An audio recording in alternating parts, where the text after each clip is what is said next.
Hello, welcome to Amphibious Power Sports YouTube channel, where we really don't post that much stuff, but when we do, it's good shit like this.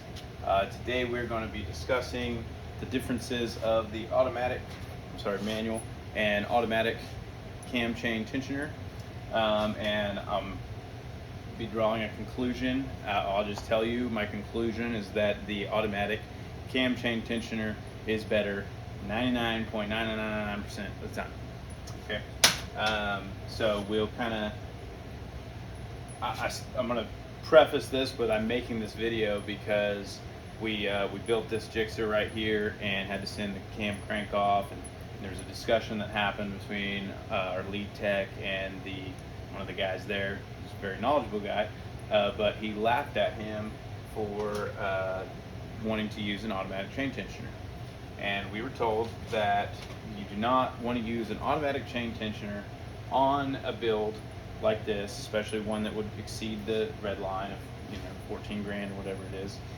And because the over revving of the factory red line would cause over tensioning, because these are hydraulically controlled. There's a little journal there. So the automatic uses hydraulic pressure. Some just have springs in them, and they self-adjust. So this rod goes out and sets a predetermined amount of chain tension, and obviously the manual, you just manually set the tension via the shaft. So anyways, the argument was that the hydraulic oil pressure would get too high and overextend this. The problem with that argument, and why it fails, is that Suzuki or whoever engineered this bike and engineered the oil pressure system. This is just a generic drawing, not necessarily Suzuki's, but typically every 4-stroke is something like this, especially high revving ones. They incorporate a oil pressure relief valve.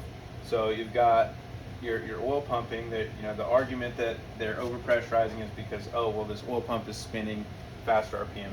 Yes, that's true. However, the oil pressure relief valve is designed to actuate at a set PSI. Increasing the PSI to it doesn't change anything about that. It's still going to relieve at 70. I don't know, 70 PSI. I'm just making up, but there's going to be a set designed pressure that will actuate the spring that the engineer of the bike determined at the correct K constant, because he's smarter than us and is designing the bikes. So anyways, that argument fails. If anyone says that's not right. Now there is another argument, and it is regarding over tensioning. So both arguments against automatic involves over tensioning, right? So the first one about hydraulic oil pressure, as long as there's an oil pressure relief valve, that's not going to happen, and anything you're building most likely has that. So the only remaining argument is, well, you could have chain whip, which is where your cam chain, say you're revving it really high and you downshift and just let off the throttle, so that all of a sudden the driving crank sprocket is slower and has less momentum than the cam sprocket. And so what happens is it creates a whip of extra slack on the tensioner side, and your automatic chain tensioner self-adjusts like it's supposed to, and creates a condition where the chain is under too much tension, and which is bad. That will break stuff and all that. So that is I would say, exaggerated concern, and it does not constitute, based on my knowledge and experience, a manual cam chain tensioner, because the risk of using this far outlasts or outperforms the reward of not having that whip. That whip condition, how many vehicles do you know of, people, cars, everything that uses these automatic tensioners, fails because of that. It's not that common, and you have to drive it like shit. So learn how to drive your shit, and that's not a concern. But oh, we're racing and all that. Okay, well, you could race better. But anyways,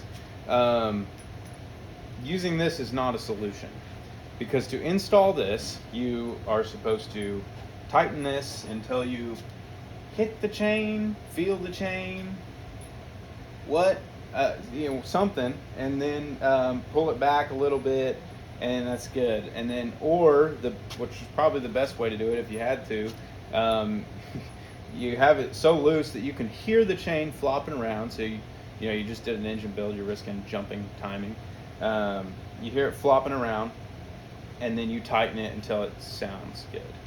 I mean, that's how 99% of the people installing these are doing it. That you could argue, well, you could install it with like a jig and measure the force. Yeah, who's doing that?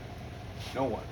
Now, I will say there's an exception, a very, very small number of engines that would fit the criteria for this exception would be some type of probably drag racing vehicle where basically the engine is overhauled after every pass or every so many passes, and they're sitting there and they're actually, like I said, actually measuring the tension that's put on and somehow able to hold that tension and lock this in. Sure, that's cool, but for builds like this, for every practical bit, this guy's getting automatic. Automatic is the way to go. And the last downside that I haven't even discussed yet on these is that these are self-adjusting, and that made up risk of over tightening. I say made up, the over tightening scare. Well, the mechanism that does that is actually practically saving you time and saving you your chain, because on an automatic tensioner, they are going to self-adjust as that chain starts to stretch. And if you're considering what tensioner to use, you're probably doing a fresh build, which means you're probably using a brand new timing chain, which means it's going to stretch. There's going to be some stretch on a new chain, more right off the bat than later, and then over time it's going to stretch too. So your automatic is going to keep that factory spec tension the whole time. And there's also a third option for the timing chain whip argument. If you are, and this is what I would suggest if you're building a high-end engine, Formula One or whatever you're doing. I'm not that smart, but according to my research, the best thing you could do if you were concerned about the chain whip would be get an upgrade timing chain tensioner, an upgraded one. They make them, I forget the brand, but basically they have oil dampening jets in there so that the hydraulic pressure isn't as surgy, it dampens it. And then also the teeth that are used for the auto adjusting are micro. So if there is a whip and it does do a one self-adjustment notch, it's okay, because it's not as much out, and it probably needed it. So yeah, that's my spiel on automatic versus manual chain tensioners. Thank you for watching. Hopefully it wasn't too boring. I'm always open for feedback and other arguments. I'm happy to admit I'm wrong.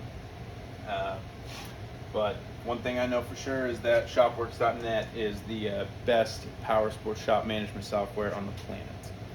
Thank you. Have a good day.